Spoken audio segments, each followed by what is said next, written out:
প্রিয় বন্ধু, আমি তোমার সুতপন, আর আমার পডকাস্টে তুমি শুনছো কথায় কথায়।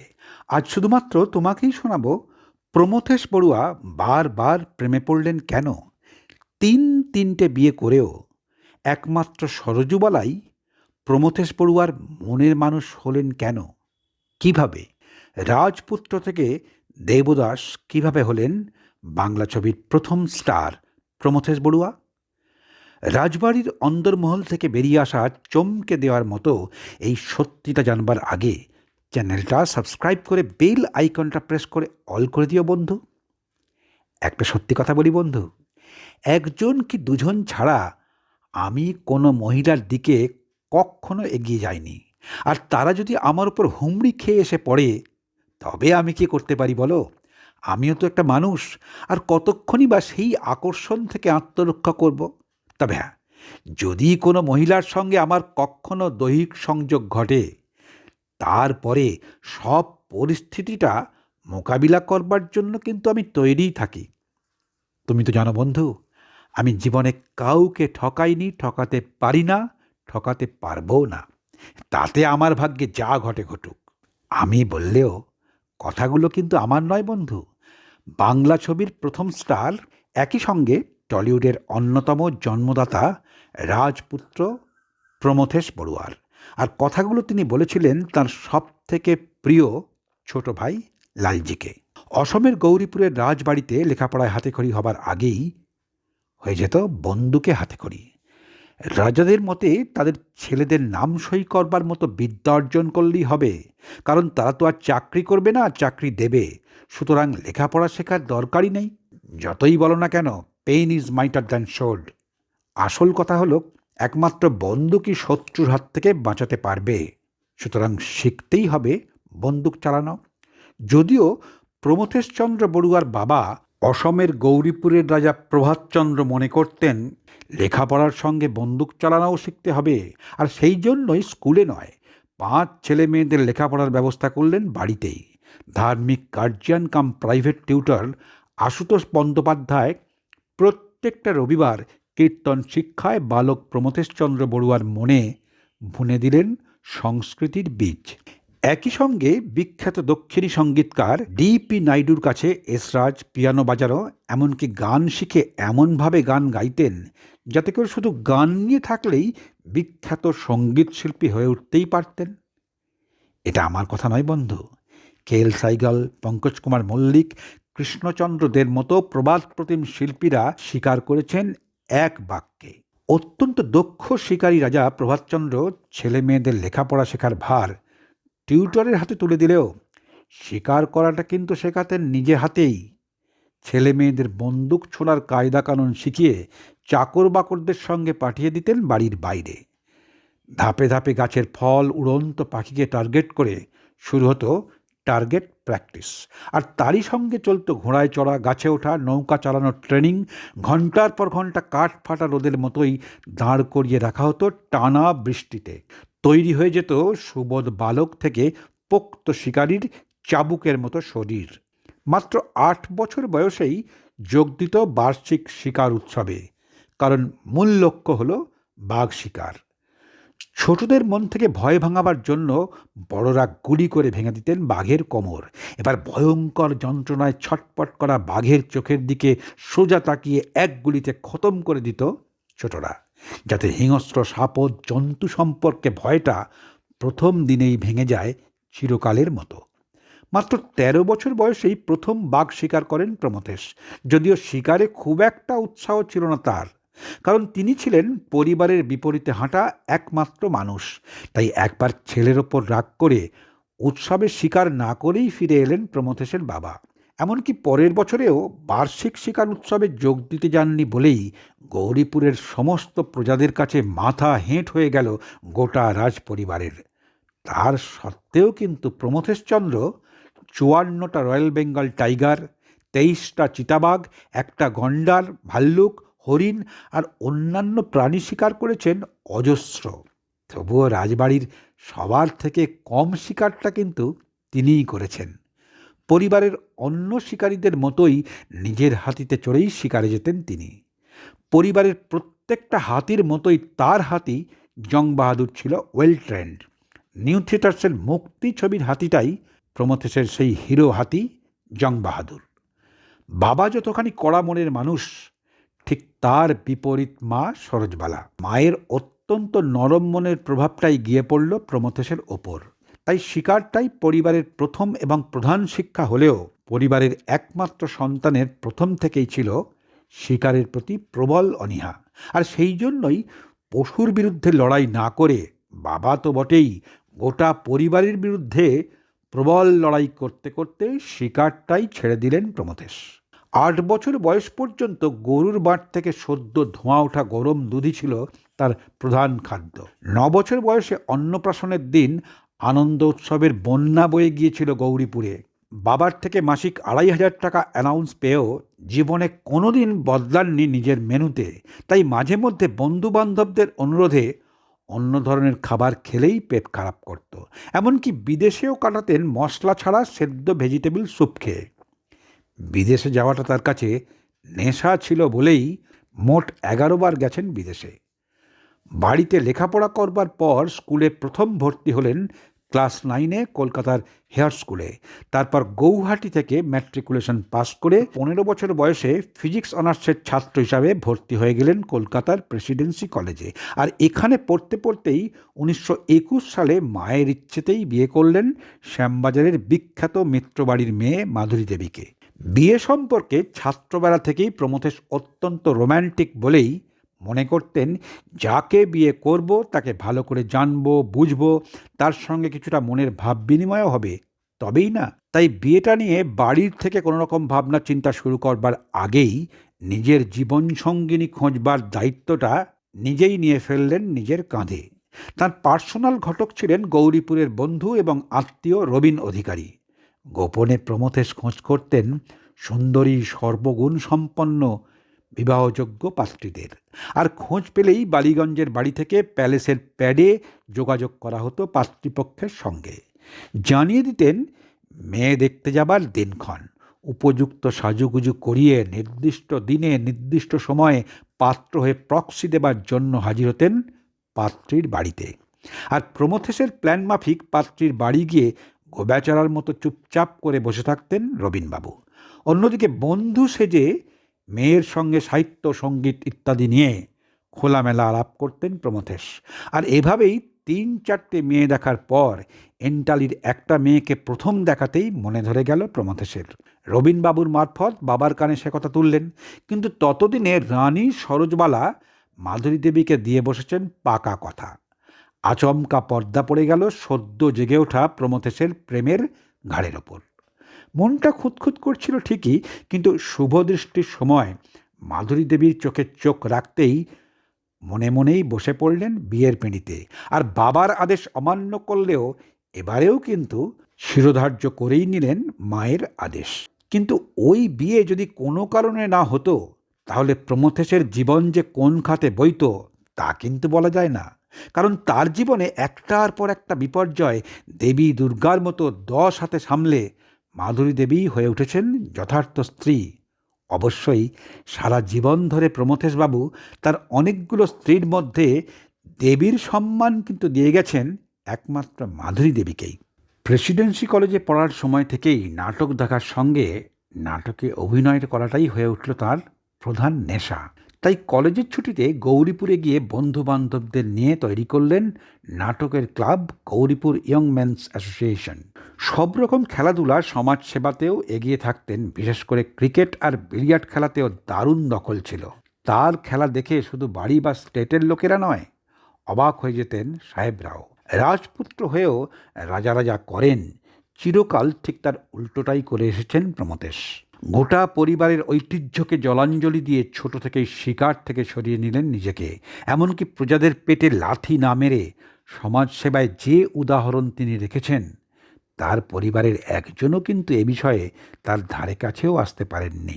গৌরীপুরের এক ভদ্রলোকের একসময় অবস্থা বেশ ভালো থাকলেও দুবেলা দুমুঠো অন্ন জোগানোটাই আচমকা দায় হয়ে পড়ল তার। একমাত্র প্রমথেশই এগিয়ে এলেন সাহায্যের হাত বাড়াতে। ইচ্ছে করলেই কিন্তু বাবাকে বলে এস্টেটের থেকেই তার মাসোহারার ব্যবস্থা করে দিতে পারতেন, এমনকি নিজের অ্যালাউন্সের টাকা থেকেও সাহায্য করতে পারতেন। কিন্তু সেটা না করে রাজার ছেলে হয়ে ক্লাবের ছেলেদের নিয়ে প্রত্যেক রবিবার সকালে ভিক্ষা করে গোপনে সাহায্য করতে লাগলেন সেই বেচারিকে। এখানে একটা কথা না বললেই নয়, পরবর্তীকালে হয়তো প্রমথেশ বড়ুয়ার থেকে শিক্ষা নিয়েই মহানায়ক উত্তম কুমার শিল্পী সংসদ প্রতিষ্ঠা করে এমনকি পতিতাপল্লীতে নিজে গিয়ে নিজেই দরজায় দরজায় হাত পেতে সাহায্য চেয়েছেন দুস্থ শিল্পী আর বন্যার্তদের সাহায্যের জন্য। প্রমথেশ বড়ুয়ার এই সেবা করবার কারণ ক্লাবের ছেলেদের সমাজসেবায় উদ্বুদ্ধ করা, আর 2, গৌরীপুরের সাধারণ প্রজাদের সঙ্গে সরাসরি যোগাযোগ তৈরি করা আর ভিক্ষা সংগ্রহের ফাঁকে ফাঁকে তাদের সুখ দুঃখের খবরও নিতেন। আর সেই জন্যই এস্টেটের কাজ দেখাশোনার দায়িত্ব পাওয়ার পর তিনি একদিন বাবাকে বললেন, এই কাবুলিওয়ালার কাজ আমি করতে পারবো না, এর থেকে আমায় মুক্তি দাও। রাজপুত্র হয়েও প্রমথেশের এই নরম স্বভাবটা পেয়েছিলেন মায়ের থেকে, ঠিক যেমনটা হয়েছিলেন রবীন্দ্রনাথ। জমিদার হয়েও প্রজাদের পিঠে চাবুক না মেরে প্রজাদের জন্য নিজেকে বিলিয়ে দিয়েছিলেন। প্রমথেশের সব থেকে প্রিয় মানুষ মা, আর সেই মাই চলে গেলেন। প্রমথেশের বয়স তখন 22। মায়ের মৃত্যুতে দিশাহারা হয়ে পড়লেন। তিলোত্তমা কলকাতার নেশা ধরানো রূপ আর ব্যক্তিগত জীবনের আয়েস জিন্দেগি কিছুতেই ভোলাতে পারল না সদ্য মা হারানোর বেদনা। তাই গৌরীপুরের শান্ত প্রকৃতির সঙ্গে বন্য হিংস্রতা নিয়েও শান্তি না পেয়ে নিরুপায় হয়ে শুধু গৌরীপুর বা কলকাতা নয়, দেশ ছেড়ে বেড়াতে গেলেন বিদেশে। জন্মভূমি ছেড়ে চলে গেলেও বনে থাকা মনের মানুষ দিনদুঃখী প্রজাদের জন্যই অন্তরের টান তাকে কিন্তু বেশি দিন বিদেশে থাকতে দিল না। রাজার কুমার হয়েও আপামর জনসাধারণের এতটা কাছের মানুষ ছিলেন বলেই বিদেশে থাকা অবস্থাতেই বিনা প্রতিদ্বন্দ্বিতায় জিতে গেলেন অসম ব্যবস্থা পরিষদের সদস্য হিসাবেই। আর খবরটা পাওয়া মাত্রই উঠে পড়ে লাগলেন বাবার অন্তরঙ্গ বন্ধু অসমের সেই সময়ের গভর্নর স্যার লরি হেমন্ড। তার ধারণা ছিল অবশ্যই সঙ্গে পাবেন প্রমথেশকে, তাই প্রমথেশের সঙ্গে দেখা হতেই তাকে মন্ত্রীপদে বসার জন্য আহ্বান জানালেন।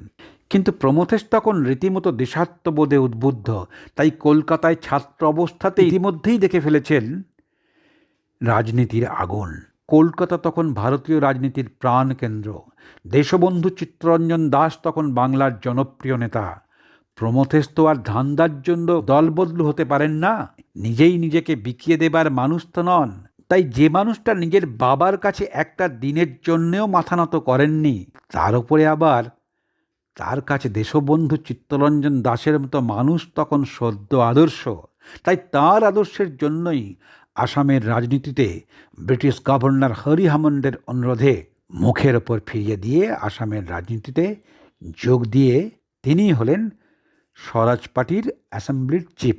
প্রমথেশের এই সিদ্ধান্তে ব্রিটিশ গভর্নর হরি হামন্ড মারাত্মক চটে গেলেও পরে কিন্তু তিনি প্রমথেশের বাবাকে এ বিষয়ে মত পাল্টানোর জন্য যথেষ্ট তদবির করলেও বাবা তো আসলে হাড়ে হাড়ে চেনেন ছেলেকে, তাই রাজা হয়েও রাজপুত্রের ওপর রাজার আদেশ শিরোধার্য করবার স্পর্ধা কিন্তু আর দেখালেন না। বিষয়টা ছেড়েই দিলেন ছেলের স্বাধীন মতামতের ওপরেই। একই সঙ্গে প্রমথেশকেই আন্তরিকভাবে ঠান্ডা মাথায় দায়িত্ব দিলেন এস্টেটের দেখাশোনা। প্রমথেশ রাজনীতি করেছিলেন 1929 পর্যন্ত, আর এই সময় গোয়ালপাড়া প্রজাস্বত্ব আইনের পরিকল্পনা করে আসামের রাজনীতিতে ঝড় তুললেও রাজনীতির নেতা হিসেবে মাইলস্টোন হয়ে থাকলেও রাজনীতি কিন্তু তাকে বেঁধে রাখতে পারেনি। এরপরই স্রেফ একটা ঘটনাই ঘুরিয়ে দিল তাঁর জীবনের মোড়। ফলে যে জগৎটার স্বপ্ন তিনি ভুলেও দেখেননি, আচমকা এসে পড়লেন সেই জগতেই, যার নাম সিনেমা। সিনেমা সম্পর্কে তাকে আগ্রহী করে তুললেন পরিচালক অভিনেতা ডিজি ধীরেন গাঙ্গুলি আর পরমা সুন্দরী অ্যাংলো ইন্ডিয়ান অভিনেত্রী সবিতা দেবী, আসল নাম আইরিশ গ্যাসপার। তবে এর অনেক আগে, মানে প্রেসিডেন্সি কলেজে বিএসসি পাস করবার অনেক আগে থেকেই 1919 থেকে 24-এর মধ্যে অভিনয় করে ফেললেন 16টা নাটকে। হাতে কলমে নাটক দেখা আর নাটক চর্চা সব মিলিয়ে নাটকে তার আদর্শ হয়ে উঠলেন শিশির কুমার ভাদুরী। ছোটবেলায় বাড়ির লেখাপড়ার সঙ্গে সংস্কৃতির চর্চা তার মধ্যে বুনে দিল সিনেমার বীজ। প্রথম দিন থেকেই তৈরি হতে লাগলেন বাংলা সিনেমার প্রথম স্টার। 1929 সালে বর্তমান পশ্চিমবঙ্গে তখন নির্বাক চলচ্চিত্রের যুগ, আর সেই সময় ডিজি মানে ধীরেন্দ্রনাথ গাঙ্গুলি, রঞ্জন দাস, রোটারিয়ান, নীতিশ লাহিড়ীর মতো প্রবলভাবে বিদেশি শিক্ষায় উচ্চশিক্ষিত একদল প্রতিভাবান বাঙালি জড়িয়ে পড়লেন সিনেমার সঙ্গে। প্রতিষ্ঠা করলেন ব্রিটিশ ডমিনিয়ন্স ফিল্ম কোম্পানি, আর তখনই শুটিং চলছিল এই কোম্পানির প্রথম ছবি পঞ্চশরের। ইতিমধ্যেই ধীরেন গাঙ্গুলির সঙ্গে আলাপ হয়ে গেল প্রমথেশ বড়ুয়ার। তাদের দমদমের বাগানবাড়িতে এ ছবির শুটিং দেখার জন্য আমন্ত্রণ জানালেন প্রমথেশ বাবুকে। শুটিংয়ের দৃশ্যটা ছিল নায়িকাকে পাশে নিয়ে বন্দুক চালাবেন নায়ক। শুটিং দেখতে এসেই প্রমথেশ দেখলেন বন্দুকটা ঠিক করে ধরতেই পারছে না নায়ক, তা চালাবেন কি করে? অথচ কেউই কিন্তু তার ভুলটা ধরিয়েও দিচ্ছেন না। চুপ করে থাকতে না পেরে প্রমথেশ বড়ুয়াই ধরিয়ে দিলেন নায়কের ভুল। সঙ্গে সঙ্গে দেবকীবাবু তাকেই অনুরোধ করলেন এই দৃশ্যটায় অভিনয় করবার জন্য, কিন্তু কিছুতেই রাজি হলেন না একরোখা প্রমথেশ। দেবকীবাবু তাকে জানালেন, আপনি বন্দুক ছুঁড়বেন, আমরা শটটা অন্যভাবে নেব, ছবিতে আপনার মুখটা দেখাবো না, তাহলে তার কোনো অসুবিধা নেই। অবশেষে এই প্রস্তাবে শুধু রাজিই হলেন না প্রমথেশ, শত অনিচ্ছা সত্ত্বেও নিজের অজান্তেই নেমে পড়লেন সিনেমায়। বাংলা সিনেমার ইতিহাসের পাতায় চোখের নিমেষে যোগ হয়ে গেল নতুন অধ্যায়। নিমেষেই ঘুরে গেল নিজের জীবনের মোড়। প্রমথেশের উৎসাহ দেখে নিজেই লাফিয়ে উঠলেন বাংলা থেকে গোটা ভারতীয় সিনেমা ইন্ডাস্ট্রিকে পকেটে পোড়া, টালিগঞ্জ আর হায়দ্রাবাদের ফিল্ম ইন্ডাস্ট্রির জন্মদাতা, বহু গুণের অধিকারী, সিআইডির অফিসারদের স্বনামধন্য প্রশিক্ষক, চলচ্চিত্র পরিচালক, প্রযোজক, অভিনেতা, বহু স্টুডিওর সঙ্গে একাধিক সিনেমা কোম্পানির মালিক, নান্দনিক শিল্পের সঙ্গে কারিগরি শিল্পের ঘাড় ধরে তামাম ব্রিটিশ আর ভারতীয় কেউকেটাদের ব্যবসার একই ঘাটে জল খাওয়ানো, বিশ্বভারতী এবং বিদেশের শিক্ষায় প্রবলভাবে শিক্ষিত পদ্মভূষণ দাদা সাহেব ফালকে পুরস্কার প্রাপ্ত চিরপ্রণম্য বাঙালি ডিজি মানে ধীরেন্দ্রনাথ গাঙ্গুলি। কারণ চূড়ান্ত শিল্পমনস্ক মহান প্রতিভাধর রাজকুমারের হাতের সোনার কাঠির ছোঁয়া পেলে ব্রিটিশ ডমিনিয়ন্স ফিল্ম কোম্পানির ভবিষ্যৎ যে উজ্জ্বল হয়ে উঠবে তার বুঝতে বাকি রইল না এই চাঁদরেল ব্যবসায়ী ডিজির।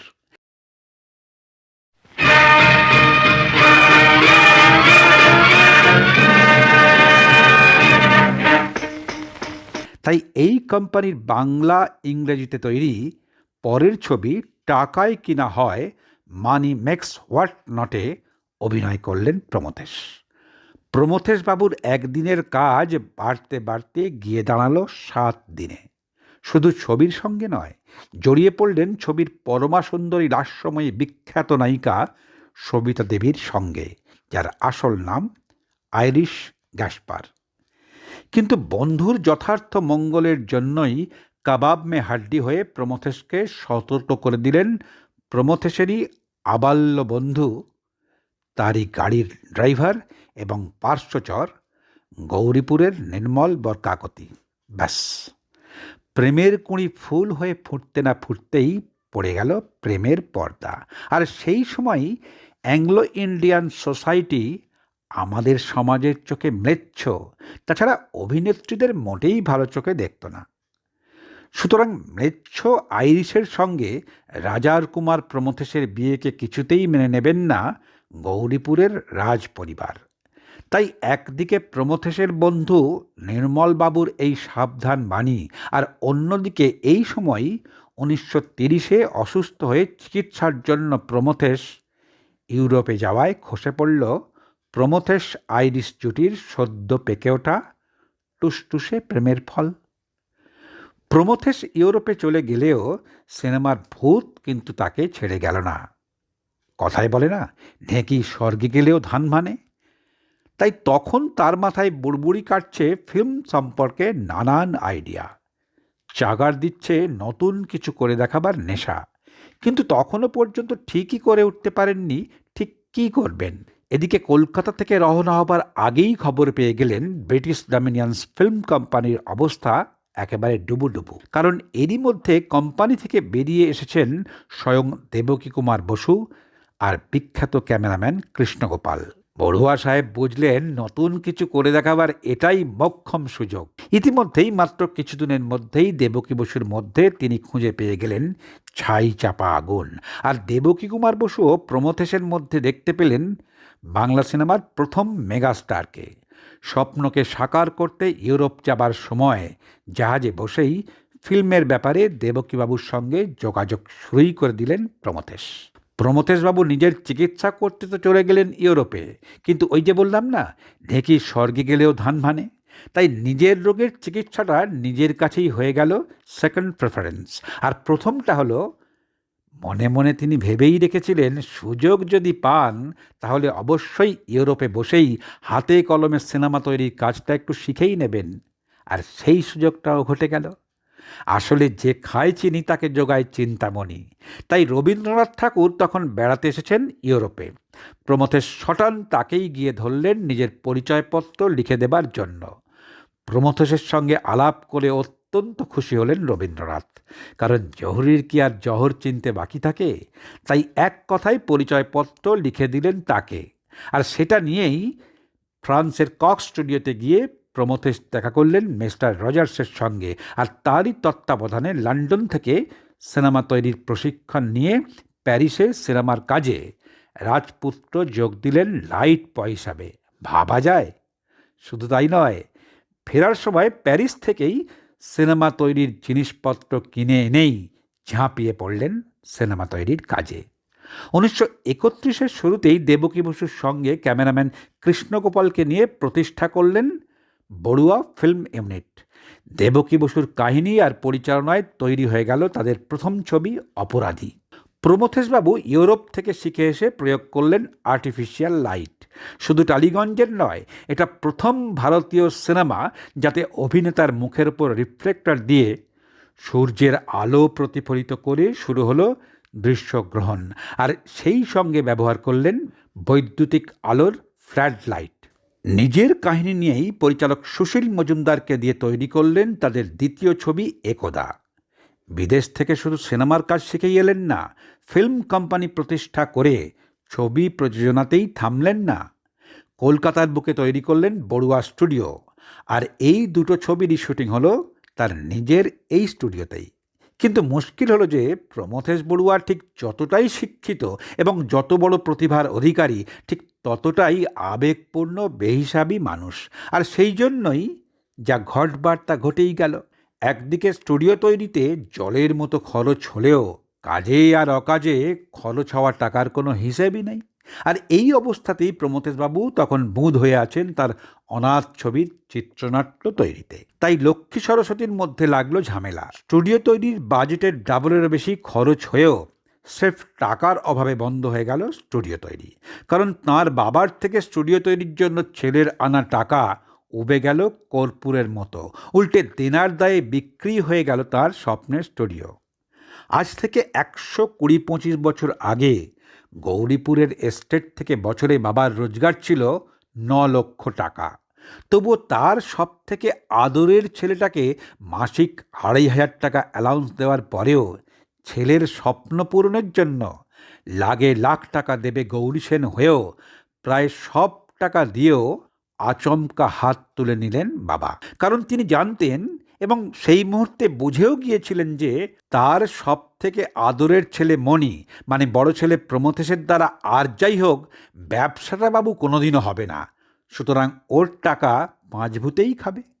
শেষ পর্যন্ত অতি আবেগপূর্ণ শিল্প পাগল বাংলা তথা ভারতীয় সিনেমার প্রথম অমিত প্রতিভার অধিকারী বিধ্বস্ত সম্রাট প্রমথেশ বড়ুয়া ব্যাপারটা নিজেও বুঝেছিলেন বলেই তাদের দেওয়ানজিকে কলকাতায় ডেকে পাঠিয়ে নিজের স্বপ্নের সাজানো বাগানের স্বপ্নভঙ্গের দশাকে সহ্য করতে না পেরে পরাজিত রাজার মতোই অব্যক্ত যন্ত্রণাকে লুকোবার জন্যই নির্মীয়মান স্টুডিওর ইট কাঠের স্তূপকে সরিয়ে নিয়ে যাওয়ার জন্য নির্দেশ দিলেন বাংলা ছবির প্রথম দেবদাস।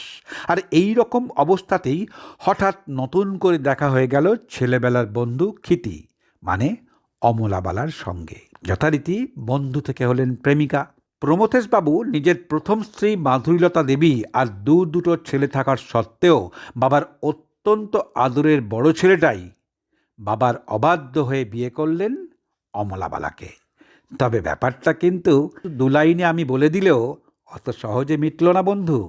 হাজারো নিষেধের সত্ত্বেও প্রমথেশকেই জীবনের একমাত্র ধ্যান জ্ঞান করে চলে এলেন কলকাতায়। হাজার বিধিনিষেধকে ঘাড়ে করে নিয়ে এসে প্রমথেশবাবু তাকে বারবার বারণ করলেও কে শোনে কার কথা। প্রমথেশকেই জীবনের একমাত্র ধ্যান জ্ঞান করে চলে এলেন কলকাতায়। আর কলকাতা থেকে ফেরত পাঠানোর চেষ্টা করলেও অমলাবালা কিন্তু ছাড়লেন না প্রমথেশকে। একেবারে নিরুপায় হয়ে আশ্রয় দিলেন ক্ষিতিকে। আর সেই নিয়েই প্রমথেশের সঙ্গে প্রমথেশের বাবার সম্পর্কটা প্রায় তলানিতে গিয়ে ঠেকল। যথারীতি এরপরেই প্রেম বিয়ে নিয়ে পারিবারিক অশান্তি একেবারে রাজ পরিবারের চূড়ায় গিয়ে ধাক্কা মারল। যাই হোক, সব কিছুকে আপাতত সামলে 1933 সালে যোগ দিলেন নিউ থিয়েটার্সে তাঁর প্রথম সবাক ছবি রূপলেখায়। বাংলা ছবি পেল প্রতিভাময়ী এক নতুন নায়িকাকে। একেবারে কাদার তালের মতোই নতুন করে তাকে গড়ে নিলেন অভিনেত্রী হিসাবে, এবং অবশ্যই মনের মতো করে পরে নিজের জীবন সঙ্গিনী হিসাবে। বাংলা সিনেমার রোদ ঝলমলে অধ্যায়ে যমুনা গুপ্ত হয়ে উঠলেন প্রথম শ্রেণীর চির উজ্জ্বল নায়িকা যমুনা বড়ুয়া। পৃথিবীর প্রত্যেকটা ফিল্ম ইন্ডাস্ট্রিতে নায়ক নায়িকা বা স্টারেরা জল ভাত খাওয়ার মতোই শুধু 3-4টে বিয়েই করেন না, একাধিক টিয়েও করেন। সুতরাং একদিকে রাজপুত্র আর অন্যদিকে বাংলা ছবির প্রথম এবং টলিউডের অন্যতম প্রধান স্থপতি হয়ে তিনি 3টে বিয়ে করবেন আর তার যে অনেকগুলো টিয়ে থাকবে, এ আর এমন কি। তাই বাবা মায়ের পছন্দে বিয়ে করেছিলেন একটা, আর নিজের পছন্দে আরও 2টো। তবে বাকি 2জন স্ত্রীকে অগাধ সামাজিক মর্যাদার সঙ্গে সীমাহীন অর্থ দিয়ে সিকিউর করে দিলেন তাদের ভবিষ্যৎ, অবশ্যই ভালোবাসা দিয়েও। রূপলেখা ছবির পর প্রমথেশ হাত দিলেন 1935-এ দেবদাস ছবির কাজে। টলিউডের তৈরি এই বাংলা ছবিটাই পথ দেখালো ভারতীয় ছবিকে। আর এই প্রথম সিনেমার নায়ক হিসাবে আমরা পেলাম বিখ্যাত গায়ক KL সাইগালকে। বন্ধু, তুমি শুনলে অবাক হয়ে যাবে, প্রতিভার সঙ্গে সুনামে শরৎচন্দ্রের থেকে রবীন্দ্রনাথ অনেক বড়, কিন্তু গোটা পৃথিবীতে আজ পর্যন্ত রবীন্দ্রনাথের থেকে অনেক বেশি ভাষায় অনুবাদ হয়েছে শরৎচন্দ্রের সাহিত্য। বাংলা থেকে শুরু করে ভারতবর্ষের প্রায় প্রত্যেকটা ফিল্ম ইন্ডাস্ট্রি শরৎচন্দ্রের গল্প নিয়ে করেছেন দেবদাস। সেদিনের প্রমথেশ বড়ুয়া থেকে আজকের শাহরুখ খান পর্যন্ত একেবারে লম্বা লাইন দিয়ে দেবদাসের চরিত্রে একের পর এক অভিনেতা অভিনয় করলেও কেউ কিন্তু অভিনয়ের গুণে প্রমথেশ বড়ুয়াকে টপকে যাওয়া তো দূরের কথা, ছুঁতেও পারেননি। এমনকি মহানায়ক উত্তম কুমারকেও এক প্রযোজক এই দেবদাসের রোলটার অফার করলেও উত্তম কুমার তাকে ফিরিয়ে দিয়ে বললেন, আরে পাগল হয়েছেন, ওই রোলে বড়ুয়া সাহেব যা করে গেছেন তারপরে আর কারোর ওই রোল করার কথা ভাবাই উচিত নয়। আসলে পর্দার মতোই বাস্তব জীবনেও প্রমথেশ দেবদাস ছিলেন বলেই দেবদাসকে সঠিকভাবে মেলে ধরতে পেরেছিলেন পর্দায়। শরৎচন্দ্রের শিল্পী ভাবনা আর প্রমথেশের অভিনয় করে দেখাবার ক্ষমতা মিলেমিশে একাকার হয়ে গিয়েছিল বলেই বাকি যারা দেবদাস চরিত্রে অভিনয় করেছেন তারা স্টার, সুপারস্টার, মেগাস্টার হয়েও সকলেই চলে গেছেন ব্যাকফুটে। আসলে ব্যক্তিগত জীবনে রাজপুত্র হয়ে জন্ম নিয়ে বারবার নিজেকে ভেঙে চুরমার করে হয়েছেন শিকারী, সেরা ছাত্র, জনদরদি জমিদার, আদর্শ পলিটিশিয়ান, লাইট বয়, নাটক এবং সিনেমার script writer, actor, director, producer, star, আদর্শ প্রেমিক। বাস্তব জীবনের মতোই সিনেমা জীবনের গোটা জার্নিটাতেও বারবার নিজেকে ভেঙে চুরে প্রমাণ করেছেন একটার পর একটা ছবিতে। তাই গৃহদাহ আর মায়া এই 2টো ছবি সাংঘাতিকভাবেই গ্রহণ করলেন দর্শকেরা। মুক্তি ছবিতে রবীন্দ্রনাথের ঠাকুরবাড়ির অচলায়তন ভেঙে প্রথম ব্যবহার করলেন রবীন্দ্রসঙ্গীত। বাংলার সঙ্গে ভারতীয় ছবি বিখ্যাত গায়ক পঙ্কজ মল্লিককে পেল অভিনেতা হিসাবে। প্রমথেশের ভাবনায় একেবারে উচ্চ প্রশংসিত হয়ে অন্তর থেকে নিজের গান ব্যবহারের অনুমতি দিয়ে এই ছবির নামকরণটাও করে দিলেন স্বয়ং রবীন্দ্রনাথ। প্রমথেশের ভাবনার মধ্যে নিজের ভাবনার প্রতিফলন দেখতে পেয়ে একেবারে দু হাত ভরে নিজের গান ব্যবহারের অনুমতি দিয়ে এই ছবির নামকরণটাও করে দিলেন স্বয়ং রবীন্দ্রনাথ। মুক্তি ছবিতে নিজের এক্সপেরিমেন্টকে ছাপিয়ে গিয়ে করলেন পরের ছবি অধিকার। ঋত্বিক ঘটক, সত্যজিৎ রায়, মৃণাল সেনের ঘরানার যে ছবি দিয়ে বাঙালি গর্ববোধ করেন, সেই সিনেমা ভাবনার জন্ম কিন্তু প্রমথেশ বড়ুয়াই দিয়েছিলেন তার অধিকার ছবি দিয়ে। সৌমিত্র চট্টোপাধ্যায়ের মতো অভিনেতা নিজেই বলেছেন, অভিনয় শেখার জন্য তিনি প্রমথেশ বড়ুয়ার মুক্তি ছবিটা দেখেছেন ৩৫ বার। এরপরেও নিজেকে ছাপিয়ে গিয়ে মাত্র ২০ থেকে ২১ দিনে তৈরি করলেন রজত জয়ন্তী। ধরতক্তা পেরেক মেরে সস্তায় নিজের নাম কামানোর জন্য নয়, বাংলা ছবির ইতিহাসে সর্বকালের শ্রেষ্ঠ হাসির ছবি হিসাবে মাইলস্টোন হয়ে রইল এই ছবি। শুধু বাংলা নয়, নিউ থিয়েটার্সের সঙ্গে চুক্তি করে হিন্দি ছবিটাও করলেন। এরপর ১৯৩৯-এ এই কোম্পানির সঙ্গে সব সম্পর্ক শেষ করে পরের বছরই কৃষ্ণ মুভিটনের সঙ্গে চুক্তিবদ্ধ হয়ে করলেন সাপ মুক্তি। এখানেও এক্সপেরিমেন্ট।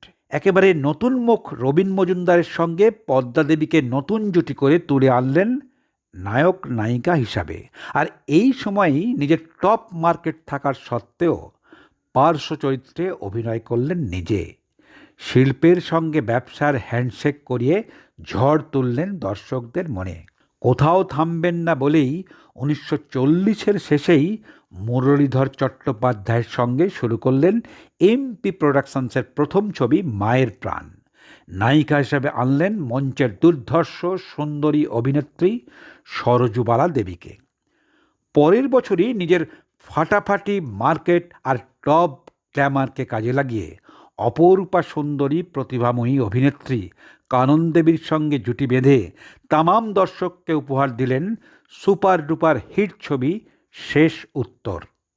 ঝড় তোলা এই ব্যবসার ঢেউকে হিন্দিতে ছড়িয়ে দেবার জন্য তৈরি করলেন জবাব। প্রমথেশের বাবা আগেই বুঝেছিলেন, আর যাই করুক না কেন ছেলের দ্বারা ব্যবসাটি হবে না।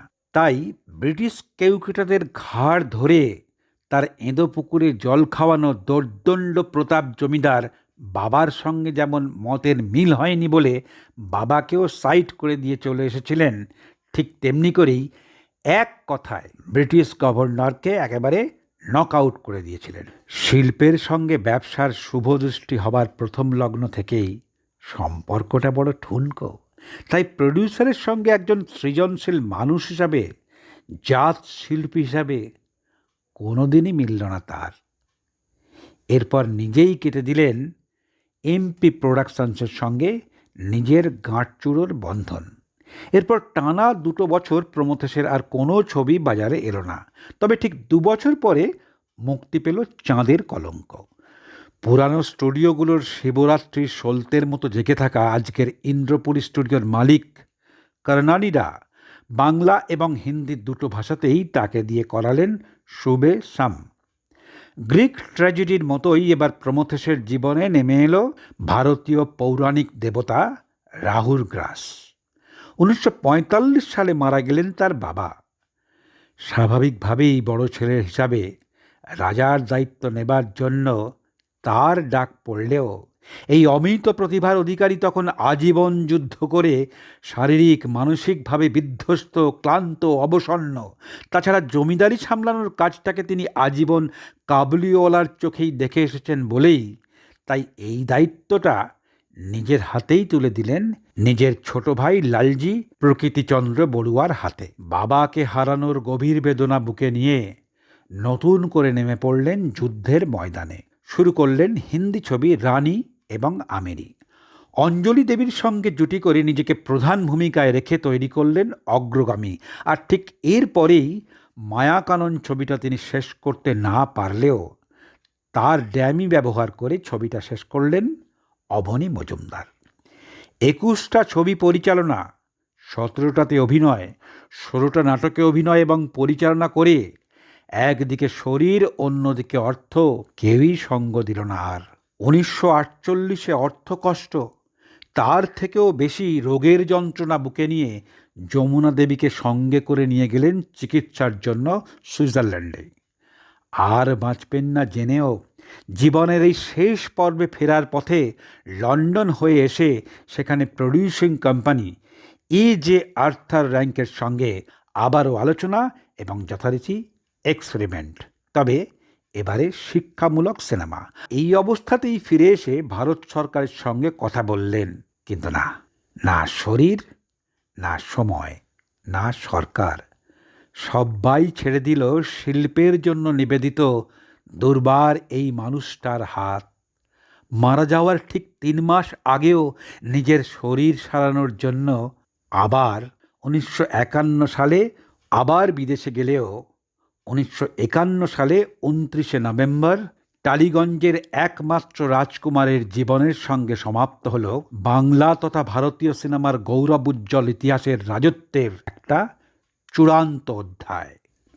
ভারতীয় সিনেমায় প্রথম flashback, Montaj, telepathy shot, subjective camera, কৃত্রিম বিদেশি আলো, রবীন্দ্রসঙ্গীত, মেলোড্রামার ব্যবহার, সাইগল এবং পঙ্কজ মল্লিকের মতো গায়ককে অভিনেতা হিসেবে চেনানো, প্রেসিডেন্সির কলেজের বিজ্ঞান বিভাগের প্রথম শ্রেণীতে প্রথম হওয়া ছাত্র সুনিশ্চিত চাকরি জীবনে মাথা না গলিয়ে ব্যবসা এবং জমিদারিকে জলাঞ্জলি দিয়ে নিজেকে সর্বশান্ত করে রবীন্দ্রনাথের মতোই জমিদার হয়েও প্রজা শোষণ না করে প্রজাদের যথার্থ মঙ্গল করে আজকের দিনে মহিলাদের সম্মান যেখানে ঠেকতে ঠেকতে তলানিতে এসে পৌঁছেছে, সেই মহিলাদেরকেই নিষ্পাপ শ্রদ্ধায়, প্রাণ ভরা ভালোবাসায়, যথার্থ কর্তব্যে তাদেরকে আগলে রেখেই হয়ে রইলেন আজকের দিনে যে মানুষের বড় অভাব, সেই মানুষ। আর সেই জন্যই প্রমথেশের স্মরণ সভায় সকলের সামনে বক্তৃতা দিতে গিয়ে সরজুবালা দেবী কেঁদে উঠলেন হাউ হাউ করে, কিছুতেই সামলাতে পারলেন না নিজের চোখের জল। কারণ তার সহযোগী প্রমথেশের জীবনের নানা সুখ দুঃখের আজীবন যথার্থ সঙ্গী, সমব্যাধি এবং একমাত্র বন্ধু তিনি। গোটা রাজ পরিবারের সঙ্গে যুদ্ধ করে ভালোবাসার জন্য ভালোবাসাকে মর্যাদা দিতে আজ থেকে প্রায় 100 বছর আগে বাঙালি না হয়েও বাংলা এবং ভারতীয় সিনেমার জন্য কাউকে তেল না মেরে বাবার মতোই ব্রিটিশ গভর্নমেন্টকে মুখের ওপর ভাগিয়ে দিয়ে শুধুমাত্র শিল্পের জন্য শিল্পকে ভালোবেসে তার থেকে 100 বছর আগেকার আর্ট ফর আর্ট শেকের থিওরিকে চ্যালেঞ্জ করে মাথা উঁচু করে দেখালেন নিজের কাজ।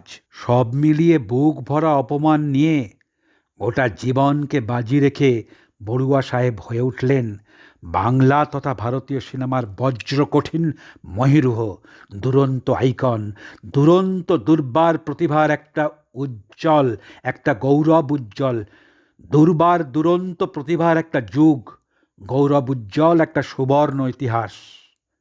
আজ থেকে প্রায় 100 বছর আগে এসি ঘরে বসে নয়, জ্বলে পুড়ে রাজপুত্র হয়ে বয়ের কাজ করে যা করে দেখিয়েছেন, শুধু বাংলা কেন, গোটা ভারতীয় ফিল্ম ইন্ডাস্ট্রির কোনো স্টারই করে দেখানো তো দূরের কথা, এমন করে ভাবতেই শেখেননি। এই জন্যই তিনি একই অঙ্গে জন্ম পরিচয় রাজপুত্র হয়ে সিনেমার পর্দায় শুধু অভিনয়ে দেবদাস নন, ব্যক্তিগত জীবনেও জীবন আর সিনেমাকে মিলিয়ে দিয়ে একই সঙ্গে হয়ে উঠলেন সত্যিকারের স্টার এবং দেবতার আশীর্বাদ ধন্য দাস। রাজসিংহাসন ছেড়ে সিনেমার জন্যই হলেন দেবদাস। আসলে শিল্প যে বড় নিঠুর, সে পোড়ায় এবং পড়ে এই আগুন থেকেই জন্ম নেয় দেবদাসের মতো শিল্প এবং শিল্পী। বন্ধু, দেবদাসের মতো করেই শিল্পকে ভালোবেসে তুমিও হয়ে ওঠো রাজার কুমার প্রমথেশ বড়ুয়া।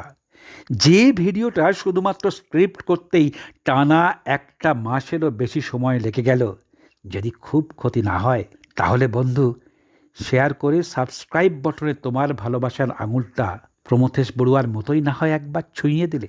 অবশ্যই সববার আগে তুমি ভালো থেকো বন্ধু। টাটা।